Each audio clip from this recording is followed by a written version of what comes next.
Bye! Thank you, Lord!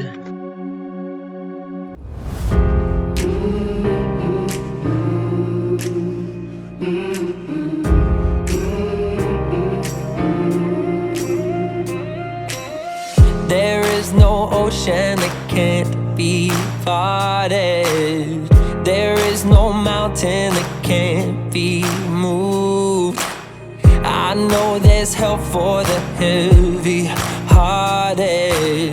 The weak will find their strength renewed. You just gotta have faith. You just gotta have faith. It's light for the shadow, for all your tomorrows. It's knowing He's there through the sun and the rain.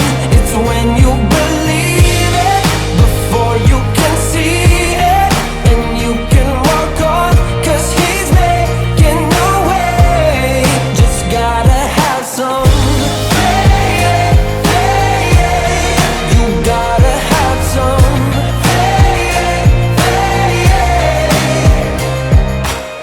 Searching for purpose and know the waiting. Praying through so many silent hours. Finding a breath when you feel like fading. Learning to love where you are right now. You just gotta have faith. It's light for the shadow, for all your tomorrow. Knowing He's there through the sun and the rain. It's when you believe it before you can see it, and you can walk on, 'cause He's making a way. Just gotta have some faith. You gotta have some faith. Oh, you gotta have some faith. You gotta have some faith. Remember your rescue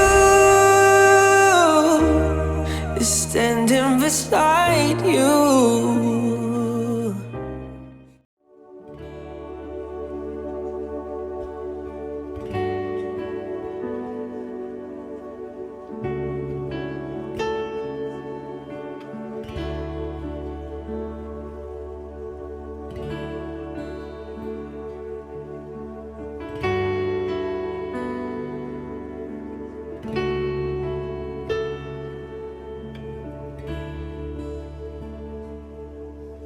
Walang hanggang katapatan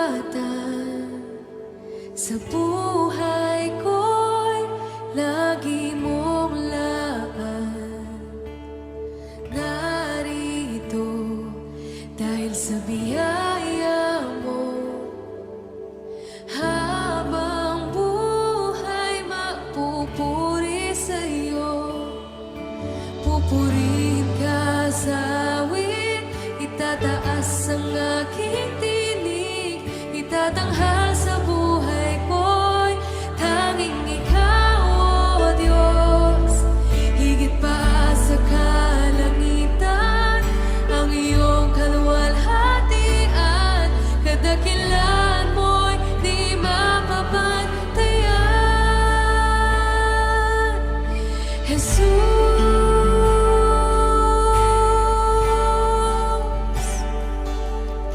walang hanggang katapatan sa buhay ko'y lagi mong laan. Narito dahil sa biyaya mo, habang buhay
Brother Chris. I hope to see you in Canada.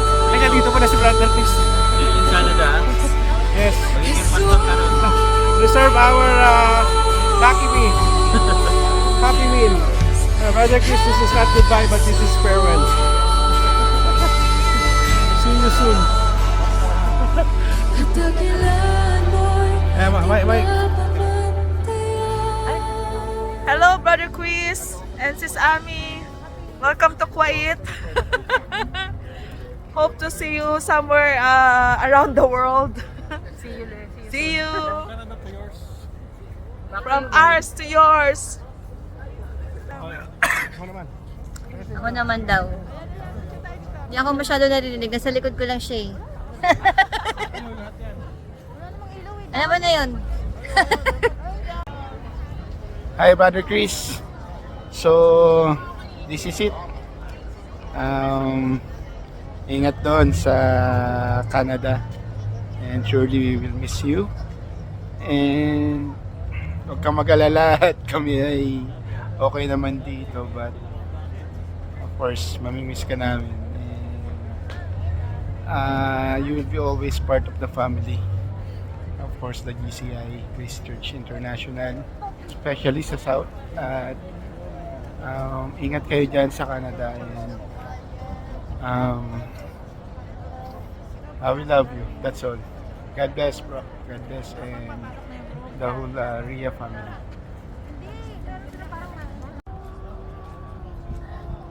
Hello mga kapatid.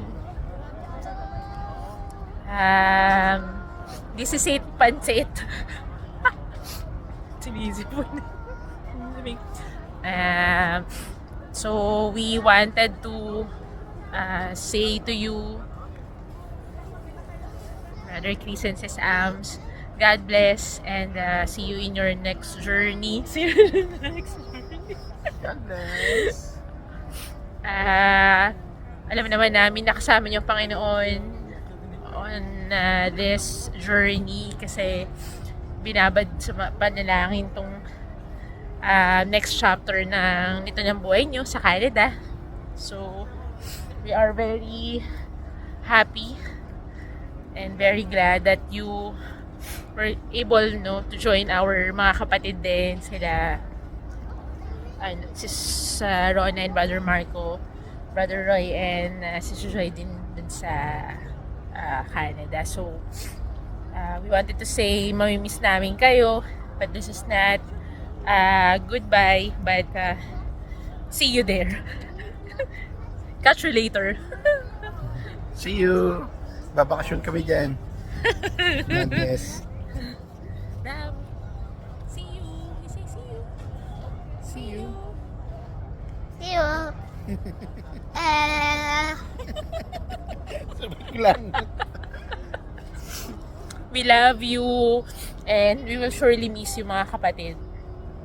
Thank you for partnering with us in the ministry of Jesus Christ that entrusted to us dito sa Kuwait. And hope and pray na patuloy kayo magamit ng Panginoon dyan sa bansang Canada. Sabi nga sa preaching, continue to bear fruit, much fruit, more fruit, much fruit, and fruit that will remain. God bless. We love you. See you. Hello, Brother Chris and Sis Ami, at kay Isaiah na aming inaanak. At ito lang po ang aming masasabi na bagamat nakakalungkot na kayo aalis na, pero masaya kami dahil natupad nyo inyong pinapangarap na makapunta sa Canada. At alam namin na saan ba kayo mapunta, hindi kayo pabayaan ng Panginoon. Yun, ako din, sabi ko na talagang ang Panginoon ay may magandang plano sa inyo. Hindi ko ba alam bakit lahat ng tao ay gusto ang Canada, no? Maganda rin naman to sa Kuwait. Yun, so, but kung ano yung plano ng Panginoon is, tayo nagplano, pero ang Panginoon nagpapatupad ko ng mga plano natin kung nakakabuti ito para sa atin. At alam ko naman ang Panginoon ay hindi magbibigay ng mga bagay na makakasama sa atin lalo tayo naglilingkod. Amen. So, maraming salamat, Brother Chris, sa lahat ng ating pinagsamahan dito. At kahit naman nasa malayo kayo, may contact naman tayo, madali naman. Kaya, yun lang. Ingat na lang po sa inyong pagbiyahe. Manaway makarating kayo doon ng safe and sound. At papanalangin namin kayo na maging maayos kayo doon. At alam naman namin maraming mananalangin sa inyo. Kaya, yun lang, Brother Chris. Maraming salamat talaga sa lahat ng, lalo na sa paglilingkod mo. At pati ng misis mo. Talaga nakita naman namin yung inyong pagsiserve dito. Naway magpatuloy din kayo doon pagdating nyo sa Canada. So, yun lang. Maraming salamat. God bless. Greetings, a gracious day mga kapatid, Brother Chris and Sis Ams. Sabi nga ng kanta, and now the end is near. So malapit na kayong umalis at maglipat bansa. So another chapter na inyong buhay. But alam naman namin na nasa mas magandang opportunity yung inyong pupuntahan. Sabi nga ay land of milk and honey.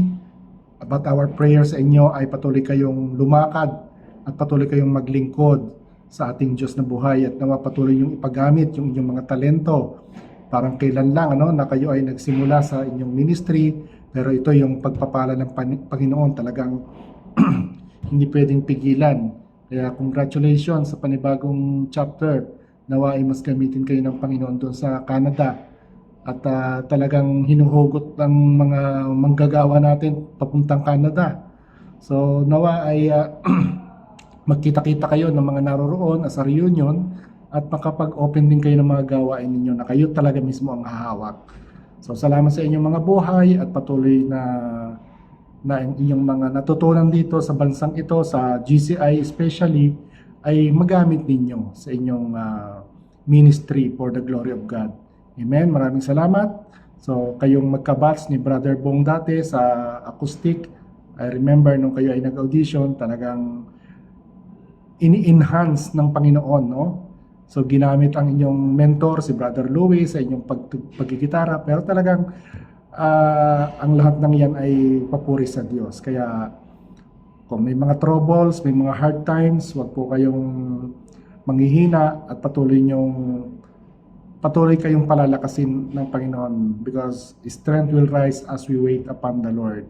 So shalom at nawa patuloy kayong pagpalain ng Diyos, pag-isahin in spirit and in ministries. Maraming salamat sa inyong katapatan. Sa Diyos ang pasasalamat at papuri sa inyong mga buhay. Shalom. Hello, Brother Chris. There is a saying that parting is such sweet sorrow.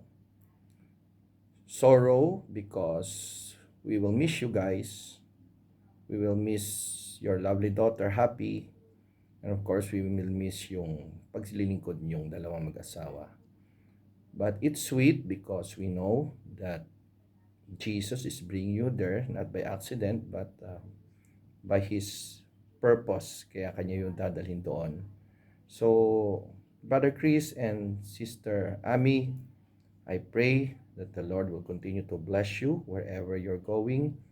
And it's my prayer also na patuloy kayong maglingkod sa Panginoon pagdating nyo sa Canada. Huwag nyo kalimutan. Patuloy kayong magpasalamat. In everything, give thanks, as Paul says.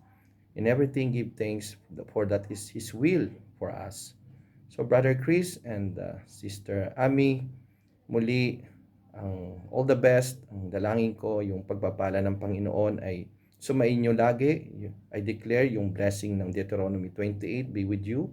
Yung protection from Psalm 91 be with you and your family, Brother Chris. And then of course, that the Lord will continue to shepherd you and bring all of the abundance of life. May He surround you with blessing and favor wherever you go. So, Brother Chris and family, God bless you. And we will keep in touch, of course. We are excited. I am excited personally sapagkat makikita namin kayo sa GCI Global. So, muli, ingatan kayo ng Panginoon at patuloy kaming magdadalangin para sa inyong kabubuti. We will keep you in our prayers course, and you will still be part of GCI. So God bless to you and your family. Bye. Pupurihin ka sa awit, itataas ang aking tinig, itatanghal sa buhay ko'y tanging ikaw, O Diyos. Higit pa sa kalangitan, ang iyong kaluwalhatian, kadakilaan mo'y di mapapantayan. Jesus.